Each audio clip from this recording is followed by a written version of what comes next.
இன்றைக்கி ஆடி second week. So காலையிலேயே சீக்கிரமாக எழுந்திரிச்சு குளிச்சுட்டு குழம்பு போகலான்னு பார்த்தேன். ஸோ நேற்று எஸ்டர்டே ரொம்பவே வேலையாக இருந்ததுனால ஹெவி ஒர்க்காக இருந்துச்சு. ஸோ டயர்டில் தூங்கிட்டேன். ஸோ ஆஃப்டர்நூன் மேலே தான் வந்து குளிச்சுட்டு குழம்புலாம் போட்டு விட்டேன். ஸோ வீட்டு வாசலில் வந்து கோலம் போட்டு அவ்வளோ ஒரு அழகாக இருக்கும். ஸோ நான் இருக்கிற வீட்டில் வந்து கோலப்பேடில் கோலம் போட்டால் கண்டிப்பாக காற்றுக்கு பிறந்துடும். ஸோ அதனால் சாப்பீஸ் தான் நான் யூஸ் பண்ணி போட்டுட்ருக்கேன். ஸோ கலர் சாப்பீஸ்லாம் வச்சு அழகாக வந்து போட்டுருவேன். எனக்கு எப்போவுமே சிக்கி கோலம் தான் ரொம்பவே வரும். எனக்கு ரங்கோலி இந்த மாதிரிலாம் வரவே வராது. அதுக்கப்புறமா லெமனில் வந்து மஞ்சள் குங்குமம் வச்சு வாசலில் வச்சு விட்டேன். நான் எவ்ரி ஃப்ரைடே வச்சுருவேன் இந்த மாதிரி. ஆஃப்டர் பாத் பிஃபோர் பாத்துக்கு வந்து நான் ரீசெண்டாக ஒரு ஸ்கின் கேர் ப்ராடக்ட் யூஸ் பண்ணிகிட்ருக்கேன். ஸோ உங்களுக்கு நான் ஷேர் பண்ணிக்க போகிறேன். நீங்களும் யூஸ் பண்ணி பாருங்கள். ஃபர்ஸ்ட் ப்ராடக்ட் வந்து எம்கஃபைனோட கோவா டிடென்ட் பாடி வாஷ் தான். இது வந்து ஸ்கின்க்கு வந்து ரொம்ப ஒரு ஃப்ரெஷ் ஃபீல் கொடுக்கும், கிளியராக வச்சுக்கும் ஸ்கின்னை. ஸோ வந்து ரொம்பவுமே வந்து பிரைட்டன் பண்ணி விடும்.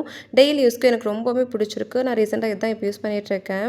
அதுக்கப்புறமா வந்து எம்கஃபைனோட பாடி லோஷன். ஸோ இது வந்து ஆஃப்டர் பாத் வந்து யூஸ் பண்ணலாம். ஸோ ஸ்கின்னை வந்து ரொம்பவுமே வந்து சாஃப்டாக வந்து வச்சுக்கும். நல்லா மாய்ஸ்சர் பண்ணி கூட கொடுக்கும். அதுக்கப்புறமா வந்து இது யூஸ் பண்ணும்போது எனக்கு அவ்வளோ ஒரு ஃப்ராக்னன்ஸாக இருக்கும், நல்லாவே இருக்கும். ரொம்பவே பிடிச்சிருக்கு ரீசெண்டாக அந்த ப்ராடக்ட் யூஸ் பண்ணுறதுனால. அதுக்கப்புறமா வந்து கார்மெசியோட வந்து அண்டர் லோன் யூஸ் பண்ணிகிட்ருக்கேன். ஸோ இது வந்து இதோட ஃப்ராக்னன்ஸ் வந்து ரொம்பவே ப்ளசண்ட்டாக இருக்கும். லாங் டைம் ஃப்ரெஷ் ஃபீல் கொடுக்குற மாதிரி ஃபீல் எனக்கு தெரியுது. ரீசெண்டாக நான் யூஸ் பண்ணுற ஸ்கின் கேர் ப்ராடக்ட்ஸ் இதுதான். இந்த 3மே தான் வந்து எனக்கு ரொம்ப யூஸ்ஃபுல்லாக இருக்குது. ஸோ நீங்களும் ட்ரை பண்ணி பாருங்கள். கண்டிப்பாக உங்களுக்கு ரொம்ப யூஸ்ஃபுல்லாக இருக்கும். இந்த வீடியோ பிடிச்சிருந்தால் லைக் பண்ணி சப்ஸ்கிரைப் பண்ணிக்கோங்க. உங்கள் ஃப்ரெண்ட்ஸ் அண்ட் ஃபேமிலிக்கு ஷேர் பண்ணுங்கள். தேங்க்ஸ் ஃபார் வாட்சிங். டாட்டா.